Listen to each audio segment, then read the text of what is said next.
MEd के सभी विद्यार्थियों एवं विभिन्न कंपटीशन एग्ज़ाम की तैयारी करने वाले सभी विद्यार्थियों को डॉक्टर अंजू टिन्ना का नमस्कार। आज आपको हमारे इस चैनल में फिर स्वागत है। कल हमने लास्ट स्लाइड यहाँ छोड़ी थी कि सहसंबंध गुणांक की गणना करने के दो मेथड है, एक स्फीयरमैन रैंक मेथड और दूसरा हमने कहा था पियर्सन प्रोडक्ट मेथड। आज हम स्फीयरमैन रैंक मेथड की तरफ बढ़ते हैं। सहसंबंध गुणांक की गणना करने के लिए जो स्फीयरमैन रैंक मेथड है उसमें रैंक एक शब्द आ रहा है। इस रैंक का एक यहाँ शब्द का एक अर्थ है। इसका मतलब यहाँ जो कैलकुलेशन की जाएंगी, यहाँ जो गणना की जाएगी वो रैंक से आधारित होगी। यहाँ पर एक सबसे मुश्किल और यहाँ ध्यान देने वाली बात है कि स्फीयरमैन जो था वो उन्हीं चीज़ों की गणना करता था या गणना करने के लिए इम्पॉर्टेंट था जो गुणात्मक राशि है। जैसे सौंदर्य को आप अंक नहीं दे सकते हो, 1 2 3 4 आप कहोगे बहुत अच्छा सौंदर्य है या ठीक ठाक सौंदर्य है। बहादुरी, वो बहुत बहादुर इंसान है, वो डरपोक इंसान है। ज्ञान, उसके पास बहुत ज्ञान है, लेकिन इसको आप अंक नहीं दे सकते। क्षमता, तो ऐसी जो चीज़ें हैं जिनका अंक नहीं दे सकते हैं, उस सहसंबंध के लिए हम स्फीयरमैन के रैंक सहसंबंध विधि का उपयोग करते हैं। ये किसने दिया था? ये C.E. स्फीयरमैन ने दिया था। सहसंबंध गुणांक, स्फीयरमैन सहसंबंध गुणांक के गुण, कोटि। कोटि रैंक का हिंदी शब्द है, कहीं आपको कोटि मिलेगा। स्फीयरमैन जो कोटि है और कार्ल पियर्सन का जो सहसंबंध है उसमें स्फीयरमैन का सहसंबंध आसान है। ये इसका पहला गुण है। दूसरा गुण, अभौतिक तत्व जिसको कि हम नंबर नहीं दे सकते, उनके तत्वों के लिए स्फीयरमैन से हम निकाल सकते हैं सहसंबंध। तीसरी बात, स्फीयरमैन के उस समय भी प्रयोग किया जा सकता है जब श्रेणी को मूल्य ना दिया गया हो। अगर श्रेणी के क्रमांतर दिए गए हैं तो भी उसकी हम गणना कर सकते हैं। जैसे हम कहें कि सुंदरता के क्रम में विश्व सुंदरियों का चुनाव करते हैं, तो विश्व सुंदरियों के चुनाव के वक्त हम क्या कहते हैं? ये फर्स्ट, ये सेकेंड, ये थर्ड, दैट इज रैंक। वो अंक नहीं है। तो अंक का निर्धारण जहाँ नहीं किया जा सक रहा, वहाँ पे हम स्फीयरमैन की सहसंबंध गुणांक की गणना करते हैं। स्फीयरमैन की रीति में 2 श्रेणियाँ होती हैं या 2 से अधिक श्रेणियाँ भी हो सकती हैं। स्फीयरमैन रैंक को समझने के लिए कोई विशेष बहुत ज़्यादा ज्ञान की आवश्यकता नहीं है, बहुत ही आसान काम है। अब चलते हैं स्फीयरमैन सहसंबंध गुणांक। यह विधि वास्तविक मूल्यों के स्थान पर क्रमों पर आधारित है। देखिए बात बार आ रहा है, क्रम, रैंक, है ना, बार बार ये चीज़ आ रही है। तो यह विधि वास्तविक मूल्यों के आधार पर नहीं है। इसके लिए हमने क्या करा, जैसे हमने कक्षा में कुछ छात्र ले लिए, ठीक है। अब हम जानना चाहते हैं कि छात्रों में बुद्धिमान और ईमानदारी के बीच में संबंध, छात्रों में बुद्धिमानी और ईमानदारी के बीच का संबंध। अब हम क्या कैसे करें? तो बुद्धिमानी को भी हमें रैंक से हम निर्धारण करेंगे और ईमानदारी का भी हम रैंक से निर्धारण करेंगे। वो जो आएगा उसको हम फॉर्मूला में पुट करके हम इसका कोरिलेशन निकालेंगे। कोरिलेशन में जैसे यहाँ R है, पूछ लेते हैं स्फीयरमैन सहसंबंध गुणांक को किससे दिखाया जाता है? तो R इज द स्फीयरमैन सहसंबंध गुणांक, ठीक है। 1 - 6 D क्या है यहाँ पे?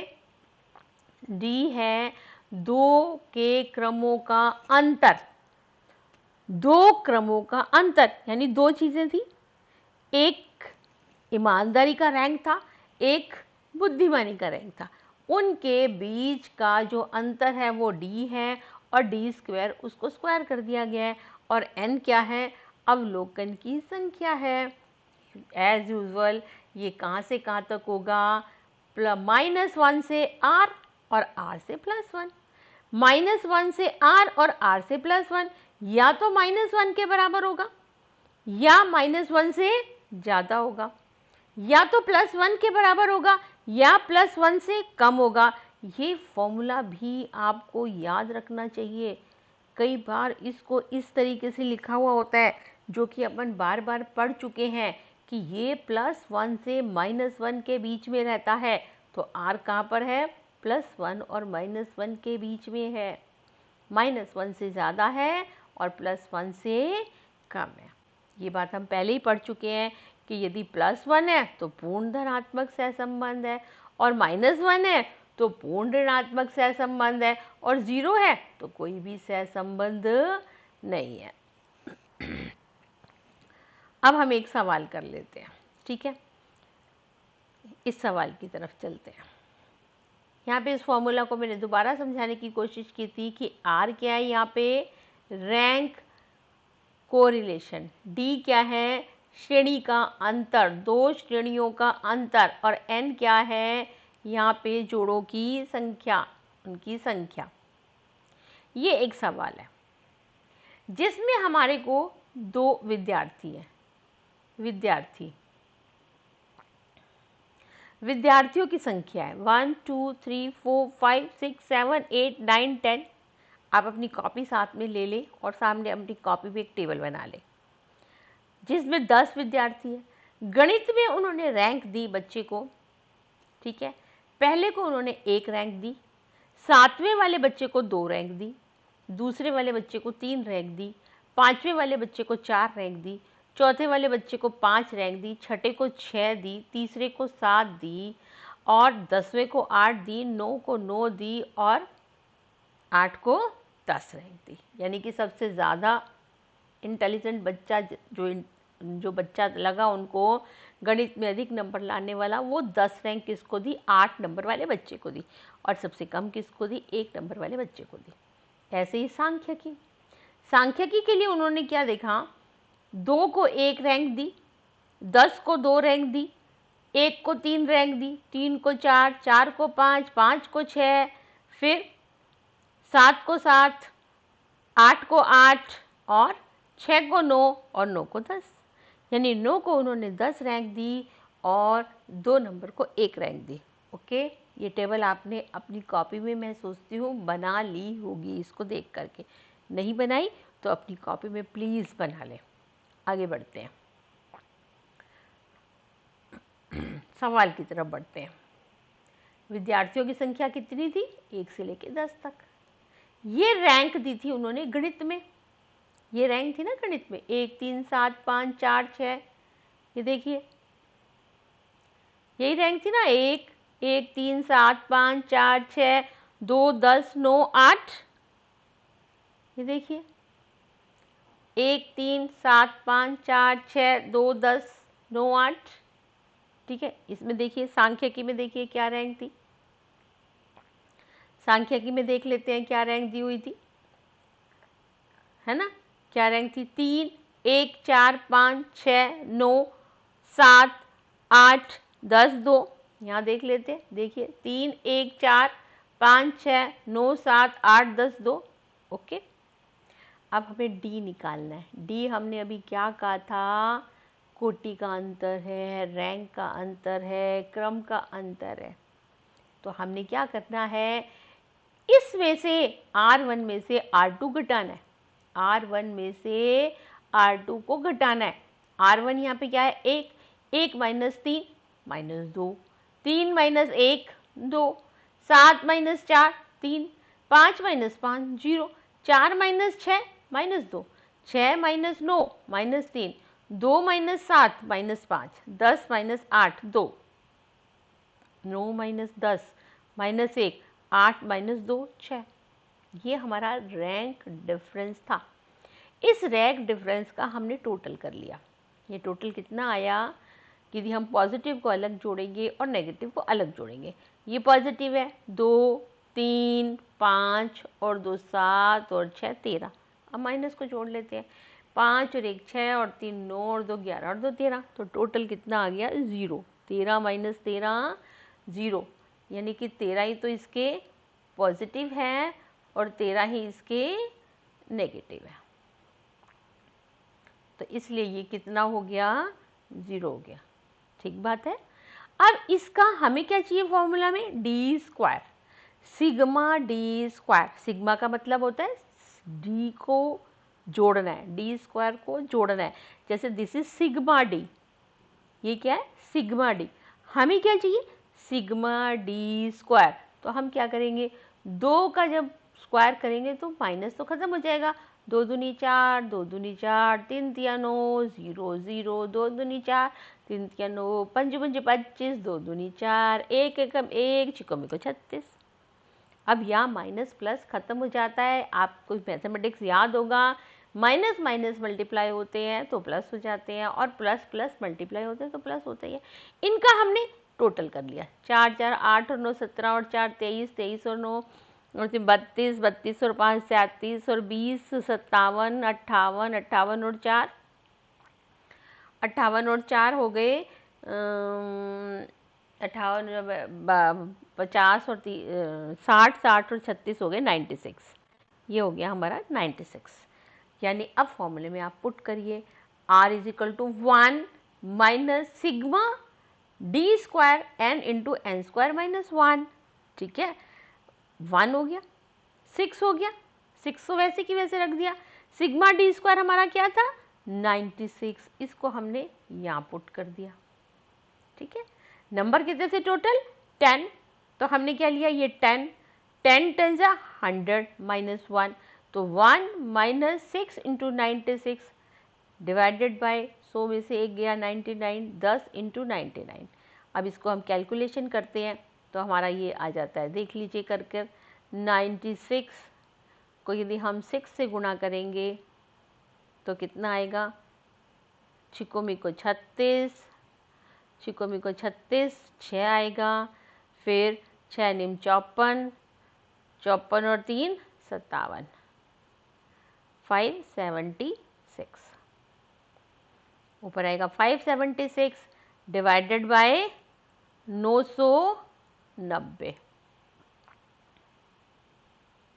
डिवाइडेड बाय आएगा 990। अब इसको आप भाग दे लीजिए और फिर 1 में से माइनस कर दीजिए तो आपकी वैल्यू आएगी -0.4181। ये क्या है आपका कोरिलेशन। किससे निकाला है, स्फीयरमैन के सूत्र से निकाला है। अब यहाँ पर हम इसको, ये कोरिलेशन कैसा है, यहाँ पे मैं आपको थोड़ा सा पीछे ले चलती हूँ। ये कोरिलेशन कैसा है 0.4181। कल की टेबल पर हम ले चलते हैं। कल हमने एक टेबल पढ़ी थी,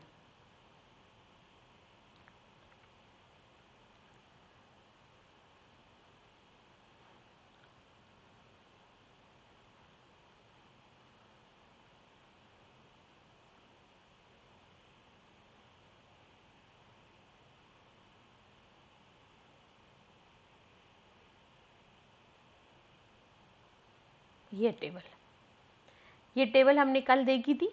इसमें हमारा क्या है 0.41, इसका मतलब कहाँ आ गया, चौथे नंबर पर आ गया ये। तो चौथे नंबर पर ये क्या है, सामान्य धनात्मक सहसंबंध। इसका मतलब जो गणित है और जो सांख्यिकी है, जिन विद्यार्थियों पर हमने काम किया है उन विद्यार्थियों में ये सहसंबंध सामान्य है, कोई बहुत ज़्यादा या बहुत कम सहसंबंध नहीं है। ऐसे ही हम बुद्धि और ईमानदारी का भी निकाल सकते हैं, और भी आप किसी चीज़ का निकालना चाहते हैं तो सहसंबंध निकाल सकते हैं। ये हमने किसका निकाला है, गणित और सांख्यिकी का। ठीक है, ये हमने गणित के रैंक दिलवाए थे और फिर उसके साथ में सांख्यिकी का दिलवाया था।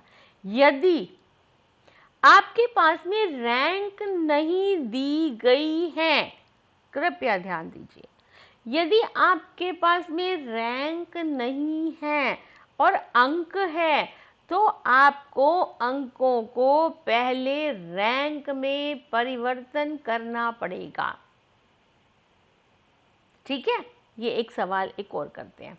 किसी कंपनी के सेल्समैन को 1 माह का प्रशिक्षण दिया गया। प्रशिक्षण के पश्चात प्रतिदर्श के आधार पर 10 सेल्समैन का परीक्षण किया गया, जिन्हें उनके प्रशिक्षण के निष्पादन के आधार पर कोटि प्रदान की गई। ठीक है, ranks in training, ranks in sales performance.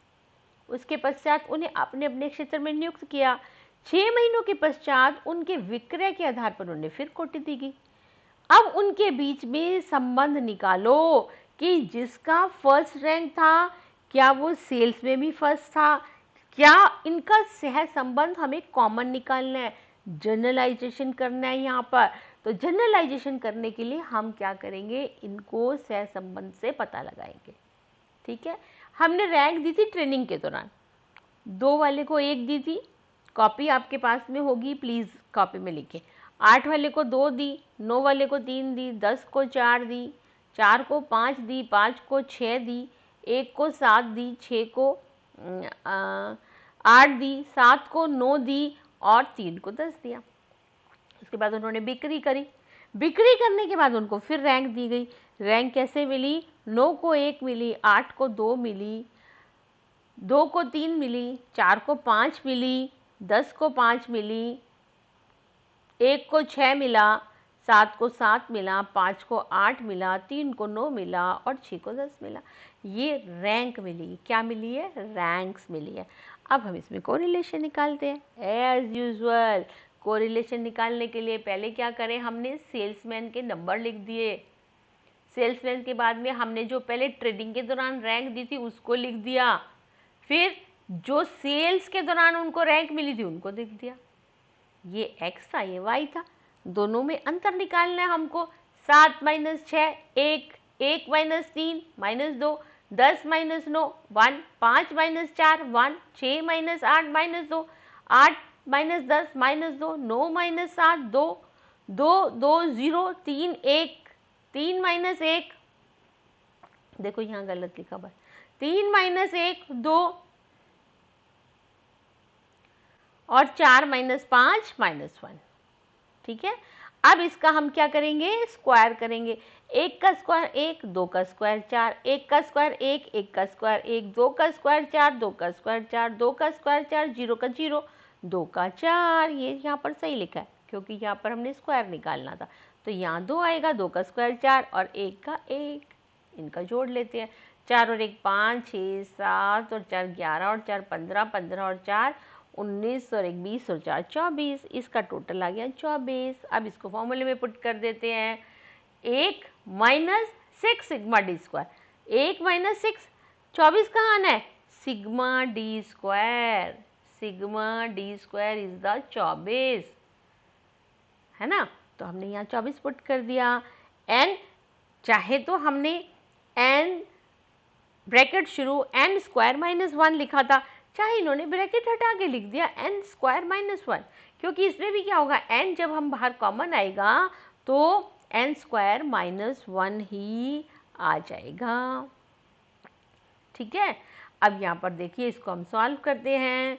तो यहाँ पर क्या आएगा, 24 को जब हम 6 से गुणा करेंगे तो 6 चौक 24, 2 6 दूनी 12 और 2 24, 144 आ जाएगा। और नीचे क्या आ रहा है, 10 की पावर 3, तो 10 की पावर 3 1000, 1000 में से 10 जब घटाओगे तो नीचे क्या आ जाएगा, 990। इसको आप कैलकुलेट करें। जब 144 में से 990 का भाग देंगे, फिर 1 में से जब घटाएंगे तो आपको वैल्यू मिलेगी 0.855। अब 0.855, फिर वहीं उस टेबल पर जाओ, उस टेबल पर जाकर आप देखेंगे कि जो 0.855 है वो पॉजिटिव उच्च धनात्मक रिलेशनशिप है। तो हम कह सकते हैं कि सेल्समैन के प्रशिक्षण और उनके विक्रय निष्पादन के बीच में धनात्मक सहसंबंध है, जिसकी मात्रा अधिक है, उच्च है, वो उच्च धनात्मक सह संबंध है। मैं ऐसा सोचती हूँ आपको ये सवाल अच्छी प्रकार से समझ आ रहा होगा, लेकिन अभी मैं एक दो उदाहरण आपके सामने और देना चाहती हूँ। आप उन उदाहरणों को जरूर देखें, लेकिन साथ में यदि आपको 2 मिनट का गैप लेना है तो 2 मिनट का गैप लेके देखें। प्लीज़ इन उदाहरणों को जरूर देखें। ठीक है, अब देखिए यहाँ पर देखते हैं हम 10 छात्रों के समूह हैं।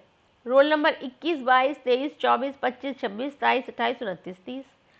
परसेंटेज ऑफ मार्क्स है। अब यहाँ पर देखिए परसेंटेज दी गई है 45, 66, 55, 45, 80, 75, 50, 55, 65, 45।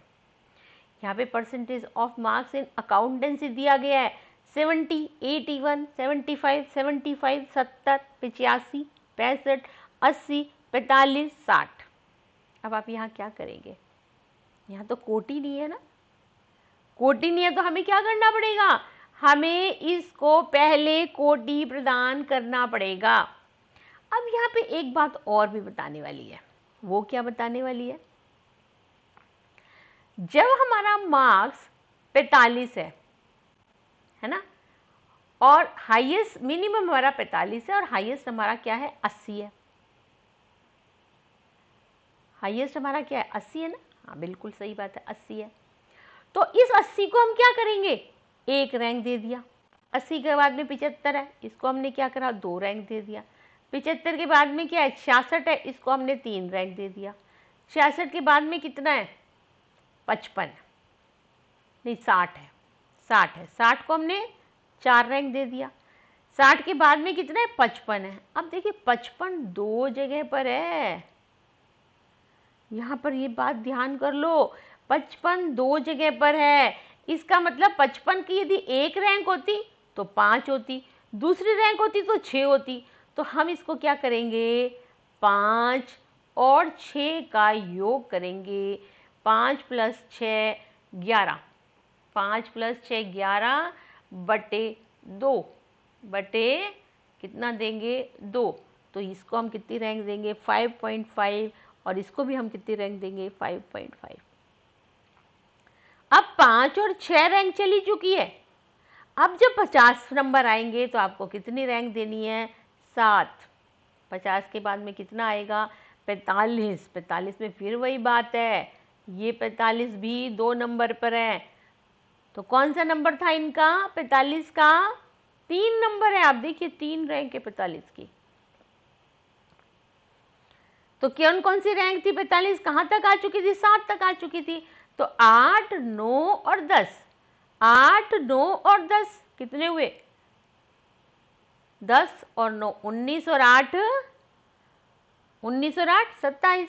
27 को 3 से भाग दीजिए, 3 निम 27। तो इनको हमने कितनी कितनी रैंक दे दी? तीनों को ही 3 निम 27, तीनों को ही हमने 3 रैंक दे दी। अब ऐसे ही हम अकाउंटेंसी पर चलते हैं, ऐसे ही हम अकाउंटेंसी पर चलते हैं। ठीक है, अकाउंटेंसी में देखिए सबसे हाईएस्ट रैंक, हाईएस्ट नंबर कितना है? सबसे हाईएस्ट नंबर इसमें है 81 नहीं 85। 85 को हमने क्या नंबर दे दिया? 1।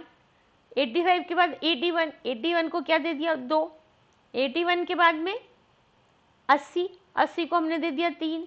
80 के बाद में 80 के बाद में क्या आ रहा है? 75। 75 2 जगह, 75 2 जगह, 3 रैंक आ चुकी है। तो चौथे और पांचवें, तो 5 और 4 9, 9 बटे 2, 9 बटे 2 कितना आएगा? 4.5। तो इनको हमने रैंक दे दी 4.5। फिर उसके बाद में 75 के नीचे और क्या आ रहा है? 75 के नीचे आ रहा है 70। 70 कितनी जगह है? 2 जगह। ठीक है, अब वो कितनी रैंक आ चुकी थी? 4 और 5। अब इसकी रैंक कितनी आएगी? 6 और 7। 6 और 7, तो 6 और 7 का गुणा जोड़ेंगे, 7 और 6 13, 13 बटे 2 6.5। ये हो गया 6.5, ये हो गया 6.5। 70 के बाद में कितना आ रहा है? 70 के बाद में आ रहा है 65। 6 और 7 जा चुका है, तो इसको रैंक मिल जाएगा 8। 65 के बाद कितना आ रहा है? 60। 60 एक ही जगह है, इसको मिल जाएगा 9। और फिर लास्ट में आ रहा है 45, इसको मिल जाएगा 10। इजी है ना? सिर्फ ये टेक्निक ध्यान रखनी है, यदि दो सेम नंबर आ रहे हैं तो उनके दोनों नंबर को 2 और 3 पर होना चाहिए। तो 3 और 2 5 डिवाइडेड बाय 2 कितना कर देंगे? 2.5। वो उनको रैंक दे देंगे। अब हमें बहुत आसान है, डिफरेंस निकालना है। डिफरेंस 9 में से 6.5, 2.5, 3 में से 2, 1, 5.5 में से 4.5, 1, 9 में से 4.5, 4.5, 1 में से 4, 6.5, 5.5, 2 में से 1, 1, 7 में से 8, -1, 5.5 में से 3, 2.5, 4 माइनस 10 -6, 9 बट -9 0। अब इनका हम स्क्वायर करेंगे। इनका स्क्वायर किया तो 2.5 का स्क्वायर करोगे तो 6.25, 1 का 1, 1 का 1, 4.5 का करोगे तो 20.25, 5.5 का करोगे तो 30.25, 1 का 1, 1 का 1, 2.5, 6.25, छिको में को 36। इन सब का टोटल कर लीजिए, ये आ जाएगा 103। वही formula, simple formula, 1 - 6 sigma d square n cube minus n। एक ही तो चीज़ कैलकुलेशन करनी है। क्या क्या चीज़ कैलकुलेशन करनी है? Sigma d square. Sigma d square की वैल्यू आते ही 1 - 6 सिग्मा डी स्क्वायर, 1 - 6 इंटू 103।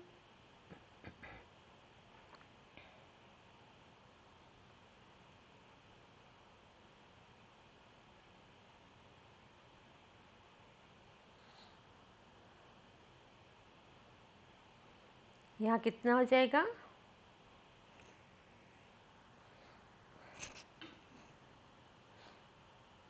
यहाँ कितना हो जाएगा?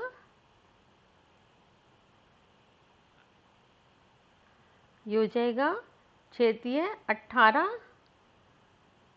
ये हो गया 1 और ये हो गया 618। 618 डिवाइडेड बाय 990। कैलकुलेट करिए, 1 में से घटा दीजिए। 1 में से जब घटा देंगे तो वैल्यू कितनी आ जाएगी? 0.90। इसको एक्सप्लेन कर दीजिए कि ये 0.90 उच्च, बहुत उच्च धनात्मक स्तर दिखाता है। एक तरीके का और सवाल भी मिलता है, जो आखिरी उदाहरण मैं आपको देना चाह रही हूँ। थक गए होंगे, ये आखिरी उदाहरण है। कई बार हमें ये बता दिया जाता है कि युग्मों की संख्या कितनी थी। जैसे वहाँ हमें कह रहे हैं कि n 10 है, फिर हमने देखा n फिर 10 है। कई बार हमें n नहीं बताया जाता, n हमें कैलकुलेट करना होता है। हमें क्या बता दिया जाता है? r बता दिया जाता है और d स्क्वायर बता दिया जाता है। यहाँ देखिए ये क्या कहता है? सहसंबंध गुणांक का मूल्य 2/3, यानी कि r 2/3 है। सिग्मा डी स्क्वायर ये कहता है 55 है। अंतरों के वर्गफल का योग, ये जरूर समझ लेना, अंतरों के वर्गफल का योग, that is sigma d square. Sigma d square is अंतरों के वर्गफल का योग। अब क्या होगा? ये यहाँ पर 2/3 बराबर 1 - 6 इंटू 55। नीचे वाली वैल्यू हमें निकालनी है ना? अब क्या करें आप? इसको सॉल्व करें। इसको सॉल्व करिए। ये क्या करा? 1 ये इधर ले आए, 1 को इधर ले आए तो ये वैल्यू इधर रह गई। जब 1 को इधर लाएंगे तो क्या होएगा? 2/3 - 1। एलसीएम लोगे 3 तो क्या होगा? 2 - 4, तो ये क्या आ जाएगा इधर? -1/3। इधर क्या रह गया? -6 into 55 divided by n into n square -1 और n क्यूब -4, n जो भी आप चाहें यहाँ पर फिर आगे चलते हैं। यहाँ पर क्या करें हम, इसको कैलकुलेट कर लिया इन्होंने, क्या आ गया यहाँ पर 990। इसको खोल दिया, इसको खोला तो क्या होएगा n क्यूब माइनस n, है ना। इधर कितना हो गया 10 इंटू 99। फिर ये इधर इन्होंने ये कर दिया 10 इंटू 100 माइनस 1, 99 के टुकड़े कर दिए, है ना। अब क्या कर दिया, जब इसको हम सॉल्व करेंगे तो क्या आएगा n इज इक्वल टू 10। 10 रख के देख लीजिए, यहाँ पे मान लीजिए 10 है, फिर यहाँ पर क्या है 10 का स्क्वायर यानी 100 माइनस कितना है 1 यानी कि 99। 99 इंटू 10 कितना वैल्यू आ गई 990। तो इसलिए विद्यार्थी यहाँ पर कितने थे 10। तो हमें यहाँ पर दो प्रकार की कैलकुलेशंस मिल सकती हैं। हमें कोरिलेशन भी निकालना पड़ सकता है, कोरिलेशन का टाइप भी निकालना पड़ सकता है कि ये ऋणात्मक है, धनात्मक है, या हम n की संख्या भी निकाल सकते हैं। आशा करती हूँ आपको स्फीयरमैन सहसंबंध गुणांक निकालना बहुत आसान लगा होगा। बहुत आसान है, 1 सेकंड के लिए ध्यान देने की बात है। जिसको गिनती आती है वो स्फीयरमैन सहसंबंध गुणांक निकाल सकता है। कल हम आगे कार्ल पियर्सन सहसंबंध गुणांक निकालेंगे। इसलिए मैं ये चाहती हूँ कि दोनों वीडियो अच्छी प्रकार से समझ लें, जिससे कि कार्ल पियर्सन सहसंबंध गुणांक निकालना और भी आसान लगे। Thank you very much.